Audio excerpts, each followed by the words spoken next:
என்னை விட பிடிவாதம் உனக்கு அதிகம்னு எனக்கு தெரியும். உங்க அப்பா வந்து கூப்பிட்டப்ப கூட என் மேல இருந்த கோபத்தால நீ வரல. ஆனா இப்போ உனக்கு முன்னாடி நான் தோத்து போய் நிக்கிறேன்.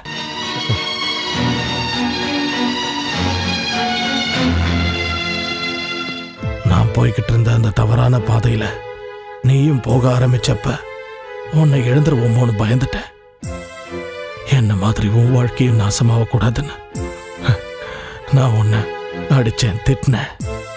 ஆனா என்ன புரிஞ்சுக்காம நீ போனப்பவும் உன் மேல அன்பு இருந்ததுனாலதான் நான் உன்னை திரும்ப கூப்பிடல. என் பேரை எங்கேயாவது போய் நல்லா இருக்கட்டும்னு நான் நினைச்சேன். சில விஷயங்களை உன்கிட்ட சொல்லணும்னு வந்தேன். அதை நீ கேட்டே ஆகணும். இந்த தாத்தாவுக்காக நீ கேட்டே ஆகணும். தென்காசி மங்கலத்தோட ஜமீன்தாரா இருந்த கடையநல்லூர் கோபியும் நானும் உயிர் நண்பர்களா இருந்தோம்.